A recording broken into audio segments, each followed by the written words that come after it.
You got these people around you. The country's full of them now. People walking around all day long, worried about everything. Worried about the air, worried about the water, worried about the soil. Worried about pesticides, insecticides, food additives, carcinogens, worried about radon gas, worried about asbestos. Worried about saving endangered species. Let me tell you about endangered species, all right? Saving endangered species is just one more arrogant attempt by humans to control nature. It is arrogant meddling. It's what got us in trouble in the first place. Doesn't anybody understand that? Interfering with nature. Over 90%, way over 90% of all the species that have ever lived on this planet, are gone. They're extinct. We didn't kill them all. They just disappeared. That's what nature does. They disappear these days at the rate of 25 a day, regardless of our behavior, I mean. Irrespective of how we act on this planet, 25 species that were here today will be gone tomorrow. Let them go gracefully. Leave nature alone. Haven't we done enough? We're so self-important. So self-important. Everybody's going to save something now. Oh, save the trees, save the bees, save the whales, save those snails. And the greatest arrogance of all, save the planet. What? Are these fucking people kidding me? Save the planet? We don't know how to take care of ourselves yet. We haven't learned how to help one another. We're going to save the fucking planet? I am getting tired of that shit. I'm tired of fucking Earth Day. I'm tired of these fucking self-righteous environmentalists.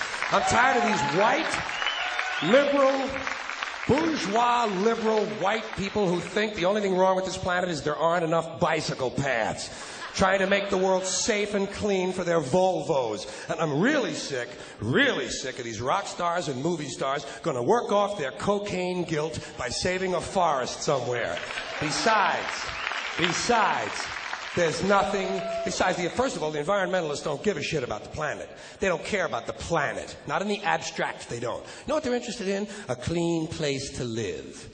Their own habitat.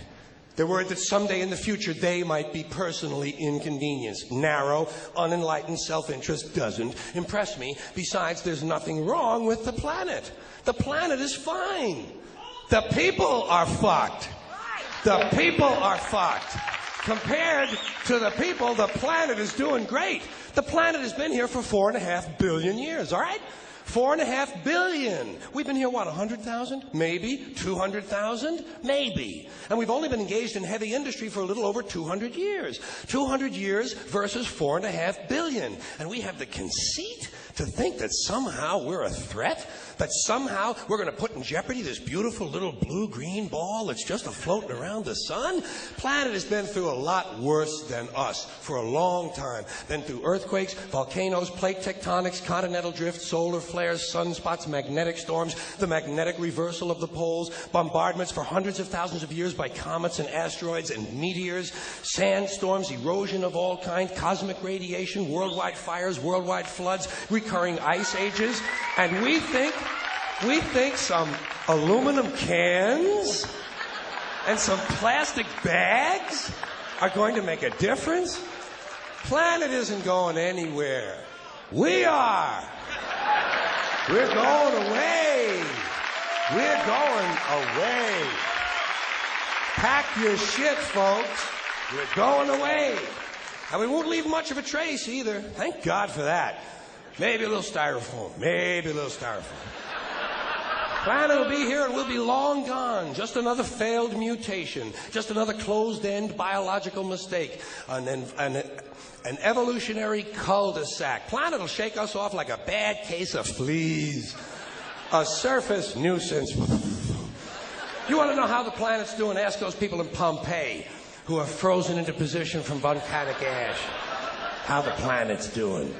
Want to know if the planet's all right? Ask the people in Mexico City or Armenia or 100 other places buried under thousands of tons of earthquake rubble if they feel like a real threat to the planet this week. How about the people in Kilauea, Hawaii, who build their homes right next to an active volcano and then wonder why they have lava in the living room? planet is going to be here a long, long, long time after we're gone, and it will heal itself. It will cleanse itself, because that's what it does. It's a self-correcting system. The air and the water will recover. The earth will be renewed. And say, if it's true that plastic doesn't degrade, well, the planet will simply incorporate plastic into a new paradigm, the Earth plus plastic.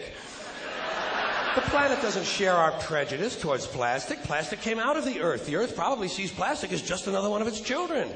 Could be the only reason the Earth allowed us to be spawned from it in the first place. It wanted plastic for itself.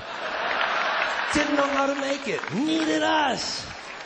Could be the answer to our age-old philosophical question, why are we here? Plastic.